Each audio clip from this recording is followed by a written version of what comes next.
આજના વિડીયોમાં એવા ઉપયોગી આઈડિયા શેર કરીશ કે તમારા ઘણા બધા કામ સરળ થઈ જશે અને તમને ખૂબ જ ઉપયોગી થશે. વિડીયોને એન્ડ સુધી જોજો અને સારો લાગે તો લાઇક કરજો. તો ચાલો વિડીયોને સ્ટાર્ટ કરીએ. જો આ રીતના આપણી પાસે નાના મોટા પાસપોર્ટ સાઇઝના જે ફોટા આવે ને આપણે ડોક્યુમેન્ટમાં વધારે તો લગાવતા હોઈએ આ રીતે. તો તેને છે ને આપણે લેમિનેશન કરાવવું હોય તો આપણે બહાર જવું પડે. તો આજે હું તમને ઘરમાં જ લેમિનેશન કરવાની સરસ રીત બતાવું છું. જો આ રીતનું જે આપણે પેકિંગ કરવાની ટેપ પટ્ટી આવે ને, મોટો રોલ આ રીતનો હોય ને પોળો, તે આપણે લઈ લેવાનું અને તેને છે ને ખોલીને આ રીતે રાખવાનું અને પાછળ આ રીતે ફોટો રાખવાનો. જો ફોટાનો પાછળનો ભાગ આપણે ટેપ પટ્ટી ઉપર રાખવાનો અને ઉપરનો છેડો આ રીતે ઉખાડી અને પાછો તેને આગળના ભાગ ઉપર લગાવી દેવાય. જો આ રીતે તમને બતાવું છું ને એ રીતે આપણે આ રીતે સરસ આપણે પાસે ટેપ પટ્ટીનો મોટો રોલ હોય ને તો આપણે ઘર બેઠા જ આ રીતે લેમિનેશન કરી શકીએ. આપણે બહાર ના જવું પડે. ત્યાર પછી તેનો છેડો કટ કરી અને જે વધારાનું એક્સ્ટ્રા હોય ને આજુબાજુ તે અહીંયા મેં કટ કરી લીધું છે. જો કેવી સરસ રીતે લેમિનેશન આપણે કરી શકાય. કોઈ વડીલનો ફોટો હોય કે નાના બાળકોના સ્કૂલના હોય તો ખૂબ જ સરસ ટિપ્સ છે. ત્યાર પછી જો આ રીતે આપણે બાળકો કે મોટા આપણે પણ ખાઈએ છીએ આ રીતના ચિપ્સ કુરકુરેના પેકેટ, તો છે ને એનો મસાલો આપણે હાથમાં ચોટ્યો હોય ને તો આપણી આંખોમાં ક્યારેક લાગી જાય. બાળકોને તો ખાસ કરીને આંખમાં લાગે. તો તેને છે ને તમે આ રીતે કટ કરશો ને તો તમારે મસાલાવાળા હાથ પણ ન થાય, હાથ પણ ખરાબ ન થાય. જો આ રીતે તેના છે ને બંને બાજુના ખૂણા કટ કરી લેવાના સૌથી પહેલાં અને ત્યાર પછી તેને વચ્ચેથી આ રીતે ખોલી નાખવાનું. જો આ રીતે તમે કરશો ને એટલે વચ્ચેથી આખું ખુલી જશે. ત્યાર પછી આપણે શું કરવાનું, આપણે જે ખૂણા કટ કર્યા છે ને તેને આ રીતે આંગળીમાં આપણે પરોવી દેવાનું. જો આ રીતે એક આંગળીમાં પરોવવાનું અને એક છે ને અંગૂઠામાં પરોવવાનું. જો બંનેમાં પરોવીને તમે આ રીતે લેશો ને કોઈ પણ ચિપ્સ કે આ રીતે, તો તમારા હાથ પણ ગંદા ન થાય અને બાળકોને પણ આ રીતે કરી દેવાય. ખૂબ જ સરસ આઈડિયા છે. ત્યાર પછી જો આ રીતના જૂની જીન્સ આપણી પાસે હોય ને, નાના બાળકોની હોય તો ક્યારેક આ રીતે પાયચામાંથી ફાટી જાય કે પછી બાળકોની ટૂંકી પણ થઈ જાય છે. બાળકો મોટા થાય એટલે તે લોકોને થાય નહીં. તો તેનાથી હું તમને એક સરસ ઉપયોગી વસ્તુ બનાવવાનું બતાવું છું. ખૂબ જ સરળ છે. તમે 4-5 મિનિટમાં જ બનાવીને તૈયાર કરી શકશો અને એકદમ સહેલી રીતે છે. તો જો તેને છે ને આ રીતે પાથરી લેવાનું અને આ રીતે આપણે ચડ્ડી કેમ બનાવીએ આ રીતે, જો હાફ પેન્ટ બનાવીએ ને એ રીતે તેને હું કટ કરું છું ને એ રીતે તમે જો વિડીયોમાં જોઈ શકો છો ને એ રીતે આપણે કટ કરી લીધી છે. જો તેના પાયચા છે ને આપણે અલગ કરી લેવાના આ રીતે. આમ ચડ્ડી જેવું આપણને લાગે એ રીતે જો કટ કરી લેવાનું આપણે. કોઈ પણ નાની મોટી જીન્સમાં તમે આ બનાવી શકો. જો કોઈ પણ સાઇઝની હોય ને તો પહેલાં છે ને આ રીતે કટ કરી લેવાનું અને ત્યાર પછી તેના છે ને આ રીતે ખૂણા કટ કરવાના. જો હું તમને વિડીયોમાં બતાવું છું ને એ રીતે જો આ રીતે થોડા તેના ખૂણા કટ કરી લેવાના બંને બાજુથી. જે પેક સાઇઝ છે ને ત્યાંથી આપણે કટ કર્યું છે. જો તમે વિડીયોમાં જોશો એટલે તમને બરાબર સમજાઈ જશે. જો એક બાજુથી મેં કટ કરી નાખ્યો, હવે બીજી બાજુ પણ આ જ રીતે કટ કરી લઈશ એટલે બંને ખૂણા તેના કટ થઈ જશે. જો તમે જોઈ શકો છો ને એ જ રીતે આ રીતે ખૂણા બંને બાજુથી મેં કટ કરીને તૈયાર કરી લીધા છે.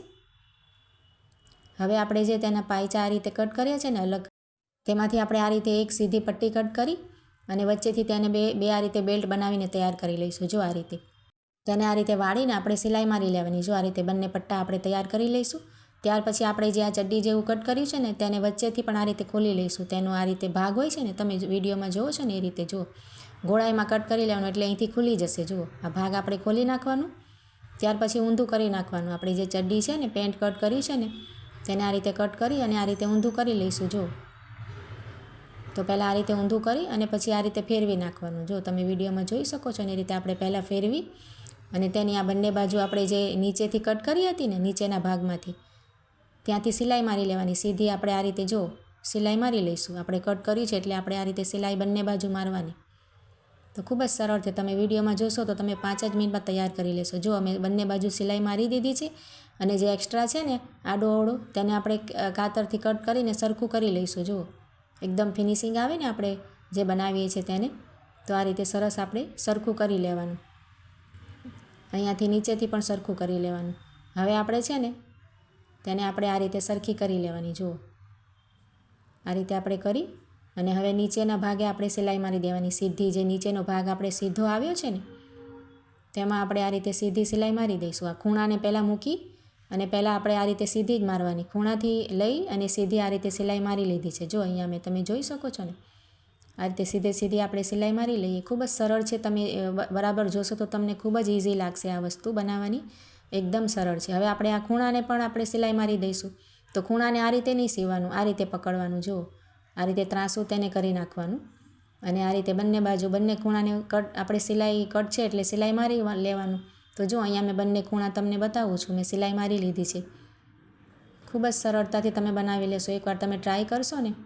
હવે આપણે છે ને તેને સીધું કરી લઈશું. આપણે તૈયાર થઈ ગયું છે. હવે આપણે તેને સીધું કરી લઈશું. તો જુઓ તમારે એકદમ સરસ બેગ બનીને તૈયાર થઈ ગયું છે. જુઓ પાકીટ તમારી સરસ બની જશે. આ રીતે પેન્ટ તમે કરશો ને જૂના જીન્સનું, નાનું હોય કે મોટું હોય તો બનાવી શકો તમે. ખૂબ જ સરળ છે. હવે આપણે છે ને બેલ્ટ પણ તેના તૈયાર કરી લીધા છે. મેં તમને બતાવ્યા હતા ને 2 પટ્ટા કાપ્યા હતા ને, તો આ રીતે બેલ્ટ મેં તૈયાર કરી લીધા છે સીવીને. હવે આપણે ઉપર બેલ્ટ નાખી દેવાનું. તમારે ચેન નાખવી હોય તો ચેન પણ નાખી શકો. વચ્ચે આપણે બંધ કરવા માટે ચેન પણ લગાવી શકો.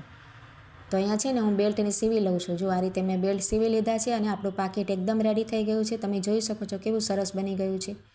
તેને ખિસ્સા પણ છે. આ બાજુ પણ પોકેટ છે અને પાછળ પણ પોકેટ છે. આપણે કોઈ નાના બાળકોના કપડાં લઈને મુસાફરીમાં જઈએ તો લઈ જઈ શકાય. તો અહીંયા ખુલ્લું ભાગ છે ને તેમાં મેં હમણાં ચેન નથી મારી પાસે એટલે નથી નાખી. પછી હું ચેન નાખી લઈશ. જો આ રીતે પેક થઈ જાય ચેન નાખીએ તો. અને ખુલ્લું પણ તમે રાખી શકો ચેન ન નાખવું હોય તો. ખૂબ જ સરળ છે બનાવવાનું મિત્રો. જરૂરથી બનાવજો. તમે 1-2 વાર ધ્યાનથી જોશો ને વિડીયોને તો તમને એકદમ સરળ લાગશે. અને આવું જ સરસ તમે સેમ બનાવીને તૈયાર કરી શકશો એક જ વખતમાં.